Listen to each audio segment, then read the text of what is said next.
বাংলা সিরিয়ালের বৈশিষ্ট্য। গ্রামের ছোট্ট একটা মেয়ে শহরে এসে তার আর তার মা বাবার দুঃখ কি ঘুচাতে পারবে? তোমার ঘরে বাস করে কারা হয় মনে জানো না, তোমার ঘরে বসত করে কয়জনা মনে জানো না। কে মেয়ে? নমস্কার, আমি জবা। তোমার গানে আমি মুগ্ধ।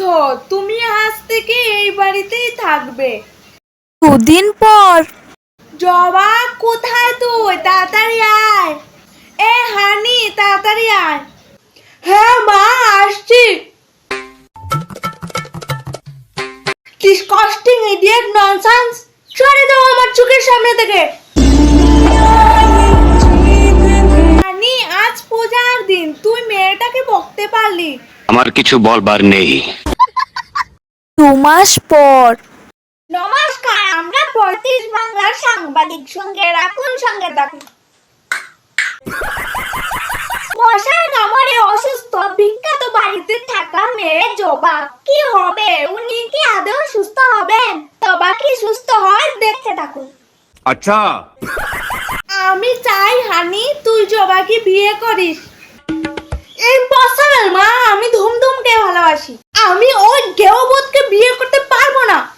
তোকে আমার দিব্যি, তুই জবাকে বিয়ে করবি।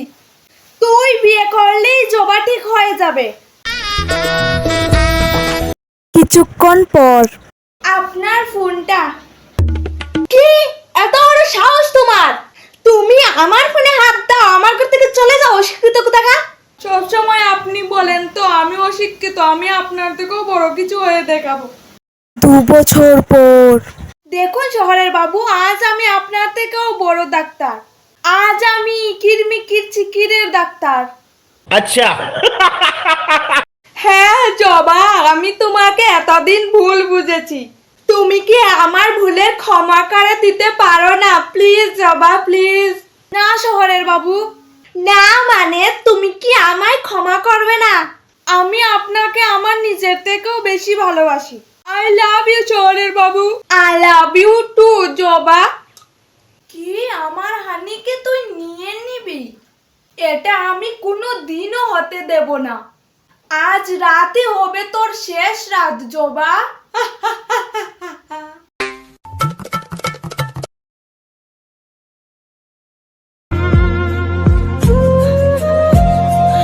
এটা হতে পারে না, আমার জবা আমাকে ছেড়ে যেতে পারে না।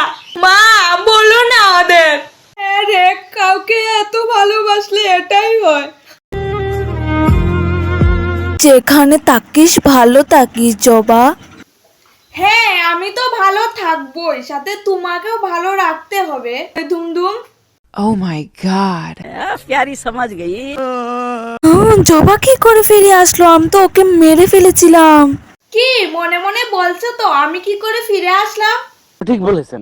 শহরের বাবু কর্তামা এই ধুমধুম আমাকে ফেলে দিয়েছে ছাদ থেকে আমাকে মারার জন্য, কিন্তু নিচে একটা শাড়ি পাতা ছিল বলে আমি বেঁচে গেছি।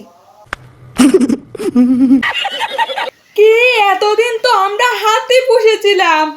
হানি, এই হাতিটাকে পুলিশে তুলে দে। হ্যাঁ মা। হ্যালো, অফিসার বলছেন নিয়ে যান ওকে। জবা, আমি আবারও ফিরে আসবো, মশা হয়ে ঢুকে সবকিছু ধ্বংস করে দেব।